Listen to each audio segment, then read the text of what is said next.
नमस्कार दोस्तों, आप सभी का success Delhi police YouTube channel में स्वागत है। आज हम हमारी श्रृंखला जो चल रही है मध्यकालीन भारत का इतिहास, उसके बारे में आज हम वंश पढ़ रहे हैं, तुगलक वंश। तुगलक वंश की जो संस्थापक है खुसरो खां थे, जो कि खिलजी वंश के अंतिम शासक फिरोज शाह खिलजी की हत्या करके इन्होंने अपने जो है कि इस तुगलक वंश की स्थापना की थी। 5 सितंबर 1320 को खुसरो खां को पराजित करके गाजी मलिक, जिसे हम गयासुद्दीन तुगलक भी कह सकते हैं, इन्होंने 8 सितंबर 1320 को दिल्ली पर गद्दी पे बैठे थे। यानी कि खुसरो खां की मृत्यु के हत्या करने के बाद यानी कि ये 8 सितंबर और 1320 को दिल्ली पर बैठे थे। आगे देखो, गयासुद्दीन तुगलक ने नहरों का निर्माण करवाने वाला प्रथम शासक यही थे। और गयासुद्दीन तुगलक तुगलक तुगलकाबाद नगर बसाया, जिसमें 56 कोट दुर्ग का भी निर्माण करवाया था इन्होंने। भाई तुगलकाबाद जो यानी कि नगर बसाया था, उसके अंदर 56 कोट दुर्ग का निर्माण इन्होंने किया था। ये इंपोर्टेंट है। मृत्यु इनकी 1325 ईस्वी में बंगाल अभियान से लौटते समय हुई थी। कौन से अभियान से? बंगाल अभियान से लौटते समय इनकी मृत्यु हो गई थी। मोहम्मद बिन तुगलक, जो कि जोना खां भी कहा जाता है, मोहम्मद बिन तुगलक को जोना खां भी कहा जाता है।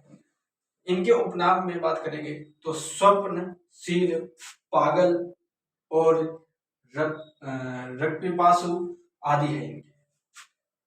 अमीर ए कोही एक कृषि विभाग है, इसकी स्थापना इन्होंने मोहम्मद बिन तुगलक ने की थी। और राजधानी दिल्ली से देवगिरी यानी कि दौलताबाद के अंदर पड़ती है, उसको बनाए थे इन्होंने। कांसा व तांबा के सिक्के इन्होंने चलाए थे। और अफ्रीका यात्री इब्न बतूता भी इन्हीं के शासनकाल में 1333 ईस्वी में भारत आया था। तो यानी कि इब्न बतूता किसके शासनकाल में भारत आया था? तो वह आया था मोहम्मद बिन तुगलक के समय। इब्न बतूता की एक पुस्तक है जो कि रेहला है, जिसके अंदर मोहम्मद बिन तुगलक के प्रशासनिक और इनके जो यानी कि उपलक्ष्य के जो यानी कि जितने भी कार्य हैं उन सभी का वर्णन रेहला में मिलता है, जो कि किन की पुस्तक है? इब्न बतूता की पुस्तक है। इनकी मृत्यु 20 मार्च 1351 को गोडाल नामक स्थान पर इनकी मृत्यु हो गई थी, मोहम्मद बिन तुगलक की।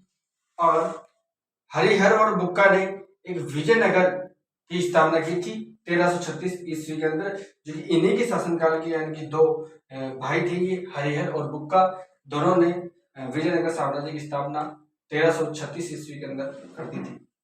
महाराष्ट्र में अलाउद्दीन बहमन शाह ने 347 में स्वतंत्र बदमनी राज्य की स्थापना की थी। महाराष्ट्र के अंदर की थी बदमनी राज्य की स्थापना। इनके बाद अब हमारा आ जाता है फिरोज शाह तुगलक।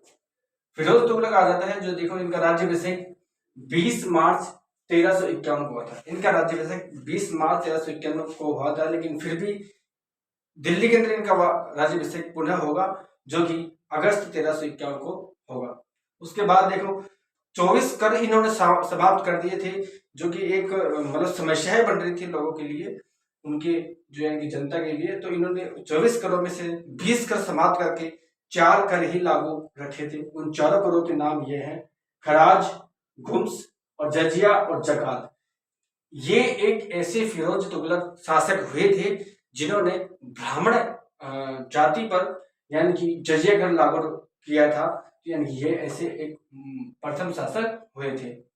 इन्होंने 5 बड़ी नहरों का निर्माण करवाया था, 300 नगर बसाए थे। उनमें से जो मुख्य जो नाम है वह है हिसार, फिरोजाबाद, फतेहाबाद, जैनपुर आदि। ये तो प्रमुख नाम है। इन्होंने 300 नगर को स्थापना कर दी थी।